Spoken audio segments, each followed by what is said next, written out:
Friends, अस्सलाम वालेकुम। Welcome to my channel educational and skills. So आज का हमारा जो टॉपिक है वो है fundamentals of computer, chapter 1, class 9 की कंप्यूटर साइंस का। वैसे मैं टोटली जो है क्लास मैट्रिक के पढ़ा रही हूँ सब्जेक्ट्स, लेकिन जो है कंप्यूटर साइंस, क्योंकि कंप्यूटर साइंस का मैं मुकम्मल एक सेशन शुरू करना चाहती थी जिसके अंदर मैं कंप्लीट कंप्यूटर साइंस पढ़ाऊँ। सो मैंने सोचा कि जो है बेसिक्स से कंप्यूटर साइंस पढ़ाना चाहिए, तो इस वजह से मैंने 9th से पढ़ाना शुरू कर दिया और 9th के बाकी सब्जेक्ट भी इंशाल्लाह ताला पढ़ाऊँगी। सो अगर आप लोगों को 9th के बाकी सब्जेक्ट भी चाहिए, सो लेट्स कमिट मी के सो लेट्स स्टार्ट। सो पर्सनली मुझे ये बुक जो है जो प्रिंट की गई है मुझे वो बहुत ज़्यादा पसंद आई, क्योंकि यहाँ पे आप लोगों को इसके नज़र आ रहे हैं कि कितने अच्छे तरीके से डिज़ाइन की गई है। वो यहाँ पे सब कुछ आप लोगों को दिया गया है, ठीक है। यहाँ पे आपको इसके अंदर वेबसाइट्स दी गई हैं कि कौन कौन सी वेबसाइट्स एंड लिंक्स हैं जिन पे आप जा सकते हैं, वो दी गई हैं। SLOs हैं, टीचर नोट है, फिर इसके अलावा एक्सरसाइज हैं, एक्टिविटीज़ हैं काफ़ी सारी। तो मुझे इस वजह से ये बुक काफ़ी ज़्यादा पसंद आई है, ठीक है। So let's start fundamentals of computer in one shoot. So इसके इस वजह से मैंने एक जो है शॉर्ट नोट भी बनाया है, जो कि मैं लास्ट में आप लोगों को दूंगी। इस पूरे होल चैप्टर की जो समरी है वो 1 पेज में मैंने समराइज कर दी और वो लास्ट में आप लोगों को नज़र आ जाएगी। सो फंडामेंटल्स ऑफ कंप्यूटर, फंडामेंटल्स कहते हैं बेसिक को, ठीक है, बुनियाद यानी कंप्यूटर की बुनियाद। अब मैंने यहाँ पे हाईलाइट भी कर दिए हैं ताकि आप लोगों को जो है इसके अंदर किसी भी किस्म का कोई इशू ना हो। जो इम्पॉर्टेंट चीज़ें हैं वो मैंने हाईलाइट भी कर दी हैं साथ साथ। तो सबसे पहले यहाँ कंप्यूटर की डेफिनेशन लिखी हुई है। अच्छा, फिर कंप्यूटर क्या होता है हमारे पास, मैं उर्दू में बता देती हूँ, इंग्लिश आप लोग खुद पढ़ लीजिएगा। सो यहाँ पे देखिए इसकी भी जो है ना काफ़ी अच्छे से डिज़ाइन की गई है। यहाँ पे हमारे पास डेफिनेशन लिखी गई है कि कंप्यूटर क्या है हमारे पास। कंप्यूटर हमारे पास एक इलेक्ट्रॉनिक मशीन है, ठीक है। वो बहुत सारे कामों के लिए यूज़ होती है, like perform processes, like calculation, like operation based on instruction provided by programmer. यानी कि इसके अंदर काफ़ी सारे मल्टीपल टास्क हम कर सकते हैं और कंप्यूटर जो है हमारे लिए बहुत ज़रूरी है इस टेक्नोलॉजी के दौर के अंदर। So next topic is evolution of computer. So evolution of computer हमारे पास क्या है कि हमारे पास देखिए कंप्यूटर जो है वो एकदम से हमारे पास नहीं मोबाइल फ़ोन बन के आ गया। हमारे पास डिफरेंट जनरेशन्स थी, डिफरेंट एरा थे, जिनकी वजह से जो है ना हमारे पास ये एवोल्यूशन ऑफ कंप्यूटर दिया गया है, ठीक है। फिर इनके अंदर कौन कौन से एरा थे, किस एरा के अंदर किस एज के अंदर कौन कौन सी चीज़ें आई, वो सब कुछ इसके अंदर लिखा गया है, ठीक है। So first of all is mechanical era, यानी कि डार्क एज, ठीक है। मैकेनिकल एरा डार्क एज के अंदर भी मैंने एक हाईलाइट रेड कलर से कर दिया है, क्योंकि मैंने जो है ये साइंटिफिकली जो है कहते हैं कि रेड और येलो कलर हमारे दिमाग में बहुत ज़्यादा बैठता है, तो इस वजह से मैंने इनको हाईलाइट भी कुछ ऐसे डिज़ाइन से किया है ताकि आप लोगों को याद रहे। In mechanical era human become successful to make simple machines that could help performing simple arithmetic operations and other words computing, ठीक है। यानी कि मैकेनिकल एरा डार्क एज के अंदर लोग क्या कर रहे थे कि कोशिश कर रहे थे कि कुछ ना कुछ बनाएं, हम इन्वेंट करने की कोशिश में लगे पड़े थे और कुछ ना कुछ इन्वेंट उन्होंने कर ही लिया, ठीक है। सो इसके बाद हमारे पास मैकेनिकल एरा में सबसे फर्स्ट चीज़ जो कि हमारे पास की गई वो है अबाकस। अबाकस हमारे पास 3000 BC के अंदर जो है इन्वेंट किया गया था और abacus was invented about 5000 years ago. 5000 years ago ये जो है बनाया गया था। It is also known as counting frame, ठीक है। फिर अबाकस के अंदर हम जस्ट जो है ना काउंटिंग यानी प्लस एंड माइनस कर सकते थे, ठीक है। अर्थमेटिक ऑपरेशंस जस्ट कर सकते थे प्लस एंड माइनस, ठीक है। फिर इसके बाद हमारे पास आते हैं, उसके बाद हमारे पास जो मैकेनिकल एरा में हमारे पास जो है इन्वेंट हुआ वो हुआ था नेपियर्स बोन 1612 के अंदर, ठीक है। फिर जो नेपियर्स बोन है ना, ये हमारे पास एक नेपियर्स बोन ने भी कुछ ऐसा ही फ्रेम टाइप का बनाया था 1612 के अंदर, जिसको हम नेपियर्स रॉड या नेपियर्स बॉन्स कहते हैं। वो इस वजह से कहते हैं क्योंकि इसने ये जो बनाया था, अपनी जो चीज़ बनाई थी, ये बोन्स और वुड से बनाई थी, ठीक है। तो इस वजह से इसको कहते हैं नेपियर्स बोन, जो कि मल्टीप्लिकेशन और डिवाइड के लिए यूज़ की जाती थी, ठीक है। सो ये कैसे यूज़ की जाती थी वो तो मुझे ख़ुद को भी नहीं पता है, लेकिन ये यूज़ की जाती थी, ठीक है। और अगर आप लोग सोशल मीडिया पे चेक कर लीजिएगा, हो सकता है कहीं पे आपको इसका यूज़ पता चल जाए कि कैसे यूज़ की जा रही थी, अदरवाइज़ इतना इम्पॉर्टेंट नहीं है, ठीक है। So let's next number topic is slide rule. 1622 में स्लाइड रोल इन्वेंट किया गया। लाइक इसके अंदर 2 स्केल्स थे, लाइक इस पिक्चर में आपको नज़र आ रहा है कि 2 स्केल्स को स्लाइड तरीके से यूँ जोड़ा गया था, ठीक है। ये मेजरमेंट के लिए जैसे हमारा आज का स्केल काम करता है, आज का स्केल तो खैर लाइनिंग का भी काम करता है, उस दौर में मेजरमेंट का काम किया करता था, ठीक है ना। सो इसके बाद आता है पास्कल लाइन और पास्कल्स कंप्यूटर कैलकुलेटर, ठीक है। सो ये तो है, इसके बारे में हमारे पास शुरू से ही हम पा रहे होते हैं। अबाकस के बारे में, पास्कल्स कैलकुलेटर के बारे में हम पा रहे होते हैं। सो बेबेज के बारे में पा रहे होते हैं, जो कि फादर ऑफ कंप्यूटर है, ये तो हम शुरू से ही पा रहे होते हैं, ठीक है। सो इसके बाद आता है पास्कल एंड पास्कल्स कैलकुलेटर। ये हमारे पास 1642 AD के अंदर ये इन्वेंट किया गया था।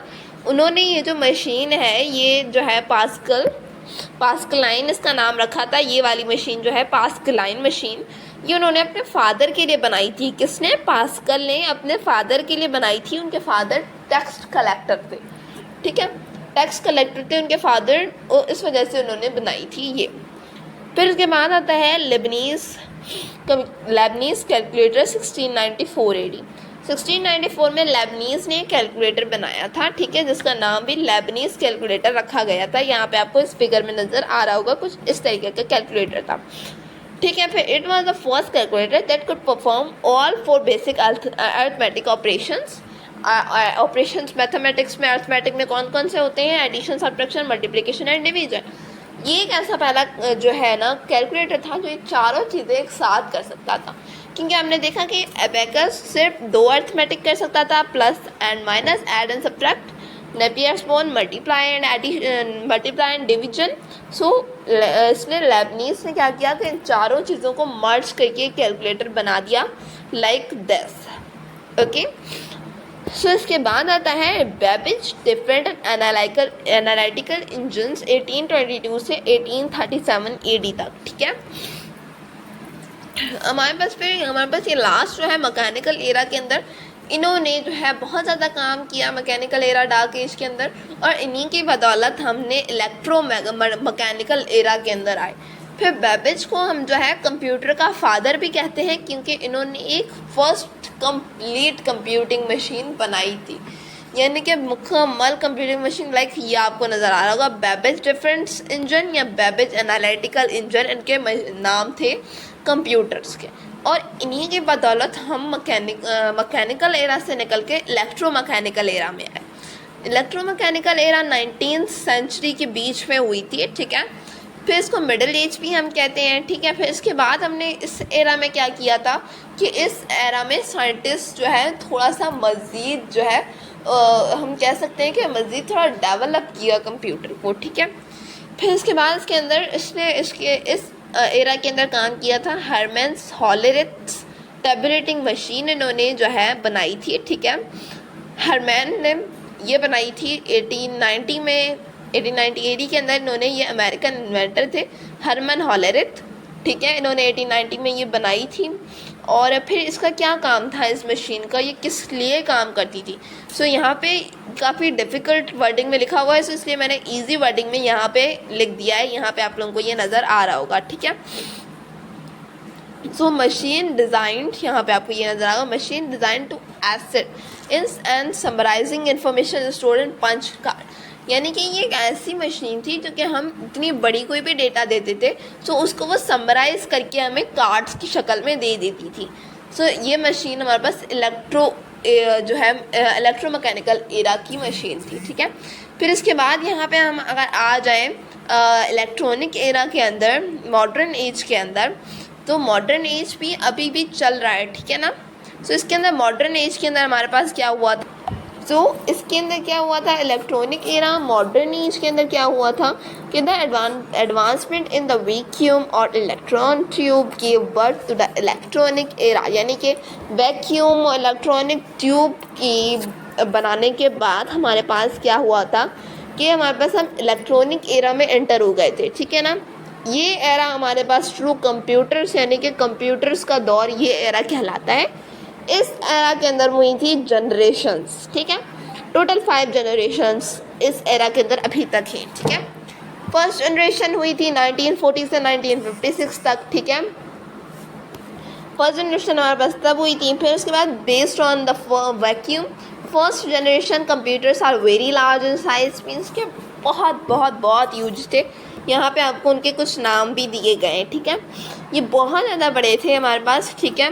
फिर computers of the generation were primarily used for scientific and research purpose. So फिर क्या था कि इसके अंदर कंप्यूटर्स क्यों यूज़ किए जाते थे कि computers of this generation were primarily used for scientific and research purpose, यानी कि ये ऑलरेडी इतने बड़े हुआ करते थे कि जस्ट ये साइंटिस्ट और रिसर्चर्स के पास ही होते थे, ठीक है। अच्छा, फिर कंप्यूटर की फुल फॉर्म भी कुछ इसी तरीके से बनती है। तो आप लोगों ने मुझे कमेंट बॉक्स में लाजमी बताना है कि आप लोगों को कंप्यूटर की जो है फुल फॉर्म पता थी या नहीं थी। तो कंप्यूटर की फुल फॉर्म होती है common operating machine purposely used for technology and educational research, ठीक है। C for common, O for operating, M for machine, P for purposely, U for used, for T for technology and ये for and तो लगाना पड़ता है लाजमी sentence बनाने के लिए। T for technological and तो लगाना पड़ा, फिर E for educational and R for research। तो ये फुल फॉर्म है इसकी, आप लोगों ने याद रखनी है और कमेंट बॉक्स में मुझे हॉनेस्टली बताना है कि आप लोगों को पता थी या नहीं थी। सो आगे बढ़ते हैं। फिर इसकी एग्जांपल्स हमारे पास दी गई हैं, लाइक इनाइक एंड यूनिवेक जो है हमारे पास इसकी एग्जांपल्स हैं। ये इनाइक एंड यूनिवेक मैंने अपनी तरफ से बनाया। इसकी प्रोनाउंसिएशन क्या है आई डोंट नो, लेकिन कि इसकी जो है ना ये मुकम्मल नेम है, ठीक है। ENIAC भी हम इसे कह सकते हैं, या इसे इलेक्ट्रॉनिक न्यूमेरिकल इनगोरेटर एंड कैलकुलेटर भी कह सकते हैं, यूनिवर्सल एटॉमिक कंप्यूटर भी कह सकते हैं, ठीक है। फिर ये एग्जांपल है हमारे पास फर्स्ट जनरेशन की, तो इनके नाम ही इतने बड़े हैं कि ले नहीं जा रहे हैं, और तो ये कंप्यूटर कितने बड़े होंगे। लाइक हमारे आज की कंप्यूटर कुछ नॉर्मल से कंप्यूटर जो होते हैं ना, लाइक पिक्चर यहाँ पे दी हुई है, हाँ आगे आई थिंक दी हुई है इनकी पिक्चर, लाइक पिक्चर नहीं मिल रही है मुझे, बाय द वे ये पिक्चर तो नहीं मिल रही मुझे। बाय द वे हमारे पास जो कंप्यूटर होते हैं उन्हें नॉर्मल कंप्यूटर्स को हम पीसी कहते हैं, ठीक है। सो इनके तो नाम ही तरह या लाइक मुझे पीसी मिल गया, ठीक है। दिस इज़ कॉल्ड पीसी या पर्सनल कंप्यूटर, ओके। तो इस टॉपिक पे हम आते हैं आगे। So our second generation of computer जो थी वो हमारे पास थी 1956 से 1963 तक, ठीक है। फिर इसके अंदर भी क्या हुआ कि कंप्यूटर्स जो है वो मज़ीद स्मॉलर फास्टर एंड चीपर होते गए एंड फिर थर्ड जनरेशन स्टार्ट हो गई 1964 में 71 तक। फिर क्या हुआ कि इस जनरेशन का टारगेट था कि कंप्यूटर को कम से कम जो है ना हमें, क्योंकि इतने बड़े computer, super computer, mainframe computer, ENIAC and UNIVAC computer जैसे आप कंप्यूटर्स नहीं ख़रीद सकते हैं। तो उनका क्या था कि टारगेट कि हम जो है इसको थोड़ा सस्ता करें। कंप्यूटर्स वर इंट्रोड्यूस, यानी less expensive computers were introduced in this generation. Fourth generation 1971 to present, ठीक है। फिर जो है क्या हुआ कि हमारे पास जो है माइक्रो प्रोसेसर जो है वो इन्वेंट हो गया, और जो है ये मज़ीद फास्टर हो गए, लेस एक्सपेंसिव हो गए, बहुत छोटे हो गए। लाइक जिसके अंदर मैं आपको पढ़ा रही हूँ, मोबाइल फ़ोन इतने छोटे हो गए कि हम जो है लेके घूम सकते हैं इसको, ठीक है। फिर दे यूज सेमीकंडक्टर मेमोरीज, रैम, रोम, मैग्नेटिक स्टोरेज बिकम पॉपुलर, ठीक है। फिर इसके अंदर क्या हुआ कि हाई लेवल की लैंग्वेजेस इंट्रोड्यूस हुई इस फोर्थ जनरेशन में, कि अभी चल रही है, ठीक है। लाइक सी सैट, जावा स्क्रिप्ट, स्विफ्ट, इसका नाम नहीं है मज़ीद, बाकी भी और भी काफ़ी सारी लैंग्वेज होती हैं, लेकिन जावा स्क्रिप्ट, स्विफ्ट, सी शार्प, ये सारी जो चीज़ें हैं ना, ये काफ़ी ज़्यादा लैंग्वेजेस प्रोग्रामिंग की काफ़ी ज़्यादा फेमस है, तो इसलिए मुझे भी याद है, ठीक है। फिर जो है जनरेशन में this generation also saw the development of graphical user interface, GUIs, example और एप्पल, यानी कि हमारे पास IBM PC वगैरह वगैरह। इस जनरेशन ने क्या क्या देखा था, एप्पल की चीज़ें लाइक PCs वगैरह वगैरह भी इस जनरेशन ने देखे हैं। That is fifth generation present and beyond, यानी कि प्रेजेंट भी कुछ कुछ है और जो है फ्यूचर ज़्यादा होगा, ठीक है। 5th जनरेशन में जैसा कि आपको पिक्चर नज़र आ रही है, काफ़ी डरावना रोबोट है, इससे ज़्यादा प्यारे प्यारे रोबोट बन चुके हैं। इनको हम कहते हैं ह्यूमनाइड रोबोट, ठीक है। इस जनरेशन में क्या होगा कि रोबोटिक या एआई की जो है ना, हम कह सकते हैं एआई जनरेशन भी इसको हम कह सकते हैं। सो इसके अंदर क्या होगा कि एआई की बहुत सारी ब्रांचेस होती हैं, machine learning, deep learning, natural language processing, robotics and expert scientist. So ये ब्रांचेस हैं एआई की। सो इसे हम एआई जनरेशन भी कह सकते हैं, ठीक है। तो फिर हमारे पास आ जाता है classification of computer. Classification of computer 3 तरीक़ों से की गई है, एक टेक्नोलॉजी के तरीके से, एक साइज़ के तरीके से, एक पर्पस के तरीके से। अकॉर्डिंग टू टेक्नोलॉजी हमारे पास जो है एक होता है एनालॉग कंप्यूटर, ठीक है ना। According to technology or type of data they handle, computers are classified into 3 types. Okay, the first type is analog computer. Analog computer क्यों यूज़ किए जाते हैं? डेटा को एनालॉग करने के लिए, डेटा को अपने पास रखने के लिए। अब डेटा किसी भी किस्म का हो सकता है, ठीक है। फिर आते हैं डिजिटल कंप्यूटर, लाइक जिन्हें हम पीसी भी कहते हैं, जिनके अंदर हमारे पास बाइनरी लैंग्वेज जो है वो बाइनरी नंबर सिस्टम या बाइनरी लैंग्वेज यूज़ की जाती है। Digital computers are used in home, education, institutes, offices and business, scientific fields and etc. ठीक है, like PCs तकरीबन घरों में भी मौजूद होते हैं ये PCs। फिर then इसके बाद आता है hybrid computer. Hybrid computer is a combination of analog and digital system. Means के जब एनालॉग के और डिजिटल के फीचर्स मिक्स होंगे तो वो जो है मिक्स होकर एक सिंगल मशीन बनाएंगे, तो उससे हम कहेंगे hybrid computer. Okay, so like यहाँ पे VA मीटर आपको नज़र आ रहा है। इसके बाद क्लॉक्स वगैरह भी ऐसी आ गई हैं हमारे पास, हाइब्रिड क्लॉक्स एट्सेट्रा, ठीक है। फिर उसके बाद होता है according to size. According to size सबसे जो है बड़ा जो है और फास्ट और पावरफुल जो है ना हमारे पास कंप्यूटर है सुपर कंप्यूटर। नेक्स्ट है मेन फ्रेम कंप्यूटर, जो उससे थोड़ा सा कम है, ठीक है। Powerful multi user and multi processor computer, यानी कि इसको काफ़ी सारे लोग साथ में मिलकर चलाते हैं, एक सिंगल का काम नहीं है ये। फिर आता है mini computer, they are smaller than mainframe, यानी मेन फ्रेम से ये थोड़े छोटे होते हैं, बट मिनी माइक्रो कंप्यूटर से ये ज़्यादा पावरफुल होते हैं। फिर माइक्रो कंप्यूटर क्या होते हैं? ये पीसीज होते हैं माइक्रो कंप्यूटर, ठीक है। यानी कि बिल्कुल हमारे पर्सनल कंप्यूटर जितने ही, इसको हम कहते हैं माइक्रो कंप्यूटर।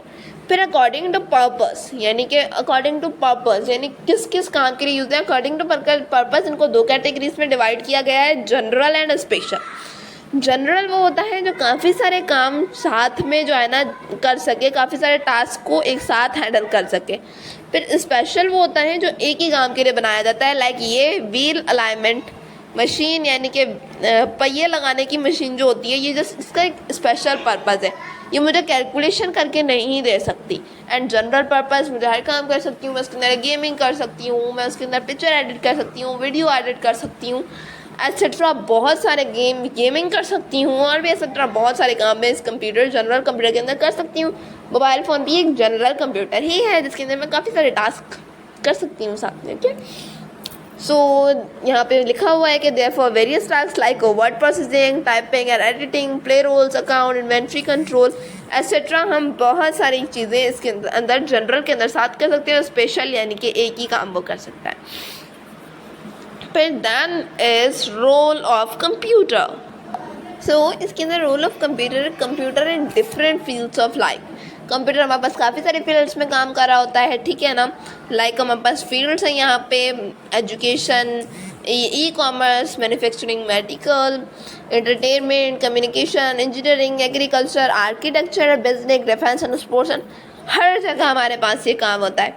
ये है रेडियोलॉजी कंप्यूटर, ये देखें ये रेडियोलॉजी कंप्यूटर है, और भी काफ़ी सारे किस्म के कंप्यूटर होते हैं, ठीक है। फिर काफ़ी सारे रूटीन टास्क में हमें मदद कर रहे होते हैं, ठीक है। So computer today and tomorrow, यानी कि कंप्यूटर आज और कंप्यूटर कल, जो कि मैं पहले बता चुकी हूँ कि कंप्यूटर आज हमारे पास पीसी कंप्यूटर तक महदूद नहीं है, और भी सारे कंप्यूटर, मोबाइल और एआई वगैरह आज भी मौजूद है। लेकिन ये मज़ीद जो है रोबोट्स वगैरह की टेक्नोलॉजी में फ्यूचर जाएगा।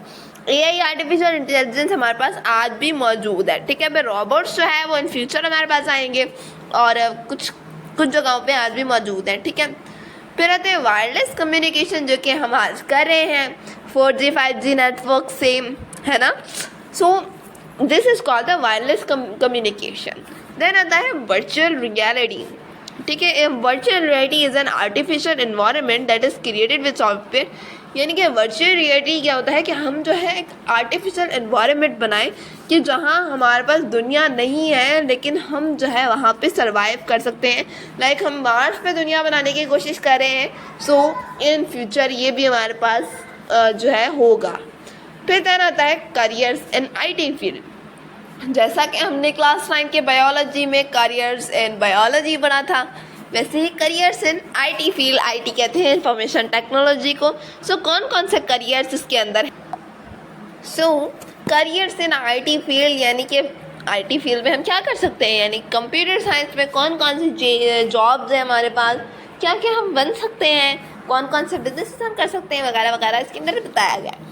So first of all is software engineer, and software engineer is the best job, ठीक है। इसके ज़रिए आप बिजनेस एप्लीकेशन बना के बेच सकते हैं, आप एजुकेशनल सॉफ्टवेयर बना सकते हैं, एंटरटेनमेंट सॉफ्टवेयर बना सकते हैं, गेम्स बना सकते हैं, एक्सेट्रा आप कुछ भी बना सकते हैं। क्योंकि आपको पता होगा कि प्रोग्रामिंग लैंग्वेजेस को कैसे यूज़ करना है। सॉफ्टवेयर इंजीनियर जब आप बनते हैं तो आपको प्रोग्रामिंग की लैंग्वेजेस सिखाई जाती हैं, लाइक C#, जावास्क्रिप्ट, स्विफ्ट, ठीक है ना। और उसके अलावा भी काफ़ी सारी होती हैं, वो सब कुछ आपको सिखाई जाती हैं।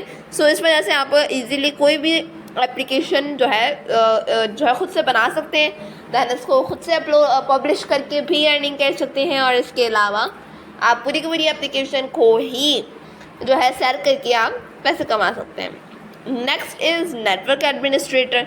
नेटवर्क एडमिनिस्ट्रेटर क्या होता है कि IT एक्सपर्ट होता है, ठीक है। वो क्या करता है कि नेटवर्क को मैनेज करता है, ही या शी जो भी है, यानी कि अब इसके अंदर ई और शी इसलिए लिखा गया है कि आपको देखें करियर्स जो है हमारे पास जो आ रहे हैं अब उनके अंदर ही या शी की कोई डिस्क्रिमिनेशन नहीं है। सो ये भी कर सकते हैं और शी भी कर सकते हैं। इसके अलावा वह क्या है कि ही और she is responsible for installing, maintaining, upgrading any software और hardware required to efficiency run in a computer network. Like अब कोई भी एग्जांपल से समझाती हूँ मैं आपको, कोई भी ऐप है हमारे पास, सो उस ऐप की हमारे पास अपडेट करना, कितनी इंस्टॉलेशन, मेंटेनिंग, सब कुछ जो है ना, हार्डवेयर सॉफ्टवेयर सब कुछ नेटवर्क एडमिनिस्ट्रेटर का काम होता है, ठीक है। फिर उसके बाद आता है डेटाबेस एडमिनिस्ट्रेटर। फिर उसके बाद जो है डेटाबेस एडमिनिस्ट्रेटर DBA जिसे हम कहते हैं, वो क्या होता है कि वो एक ऐसा स्किल्ड प्रोफेशनल होता है, ठीक है। वो maintains a secure database environment in an office, business और ऑर्गेनाइजेशन। अब आप एज अ नेटवर्क एडमिनिस्ट्रेटर भी काम कर सकते हैं, एज अ सॉफ्टवेयर इंजीनियर भी किसी बिजनेस कंपनी में काम कर सकते हैं। सॉफ्टवेयर इंजीनियरिंग आती है तो आप अपना बिजनेस भी कर सकते हैं।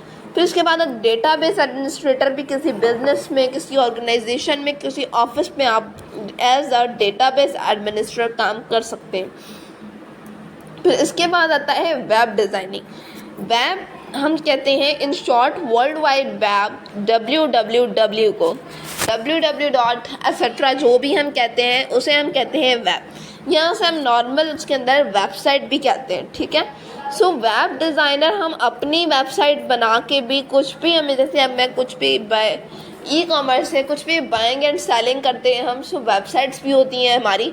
सो उस वजह से हम कोई भी चीज़ बनाते हैं तो वेबसाइट भी बनाते हैं, और काफ़ी सारे लोग वेबसाइट्स अपनी अपनी बिजनेस के लिए बनाते भी हैं, ठीक है। सो आप बना के बेच सकते हैं किसी जो है ऑफिस में, ऑर्गेनाइजेशन में, एज अ वेब डिज़ाइनर भी काम कर सकते हैं, एट्सेट्रा।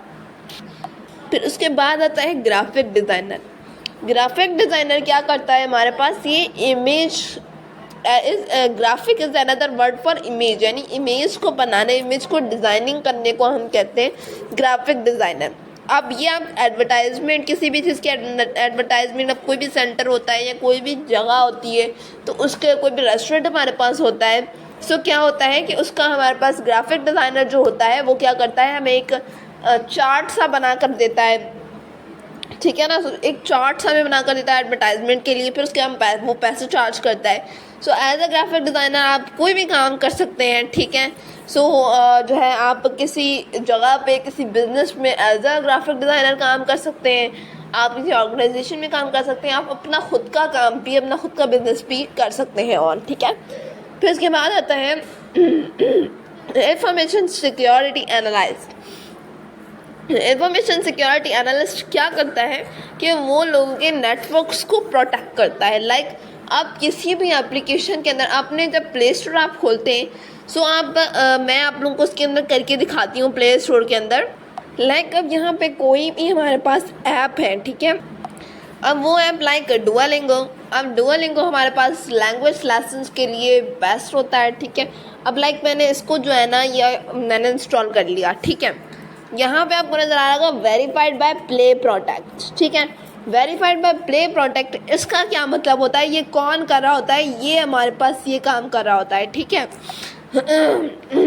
लाइक यहाँ पे इंफॉर्मेशन सिक्योरिटी एनालिस्ट क्या करता है कि हमारे नेटवर्क्स को प्रोटेक्ट करता है, हमारी हर चीज़ को, हमारी प्राइवेसी को प्रोटेक्ट कर रहा होता है, ठीक है ना। लाइक हम किसी भी वेबसाइट में हम जो है अपनी कोई भी डेटा डाल रहे होते हैं या कोई फॉर्म फिल कर रहे होते हैं, सो उसके अंदर भी इसका काम होता है आपके प्रोटेक्ट करना, आपके नेटवर्क्स को प्रोटेक्ट करना। अब आप लोग कहेंगे कि क्या हर एक मोबाइल पे के लिए इंफॉर्मेशन सिक्योरिटी एनालिस्ट को हायर किया जाता है? नहीं, ये सारे लिंक होते हैं, ठीक है। सो आता है last and one of the my favourite. So ये मेरे लिए क्यों मैं बेस्ट है, क्योंकि मुझे आई लव टीचिंग, ओके। तो आप लोगों को भी पढ़ा रही हूँ मैं, एट्सेट्रा। मेरा जो है एम बी टीचिंग है, ठीक है। एंड मुझे काफ़ी ज़्यादा ये टीचिंग प्रोफेशन पसंद है। तो हम क्या कर सकते हैं कि टीचर बन सकते हैं कंप्यूटर साइंस का, किसी कॉलेज, किसी यूनिवर्सिटी, किसी स्कूल में, जो कि हमें जो है ना काफ़ी अच्छी उससे भी अर्निंग हो सकती है। और इसके अलावा teaching is one of the best जो है हमारे पास career. Computer science graduates, computer science में आपने अगर ग्रेजुएट कर लिया तो आप जो है पोस्ट ग्रेजुएट टीचिंग कर सकते हैं स्कूल, कॉलेजेस एंड यूनिवर्सिटी के अंदर, ठीक है। These instructors instill in students the importance of computer in today's world and the impact these machines will have in their later lives, ठीक है। यानी कि हमें जो है ना कंप्यूटर साइंस का आईटी का टीचर भी हम बन सकते हैं किसी भी जगह पे, ठीक है। सो आज के लिए इतना ही, क्योंकि ऑलरेडी आधे घंटे की वीडियो हो चुकी है। सो आज के लिए इतना ही। इंशाल्लाह ताला नेक्स्ट वीडियो के अंदर computer hardware and computer software, operations of computer, basic operation of computer, computer software, हमारे पास ये 3 टॉपिक्स होंगे। ये मैं आप लोगों को ब्रीफ में समझाऊंगी।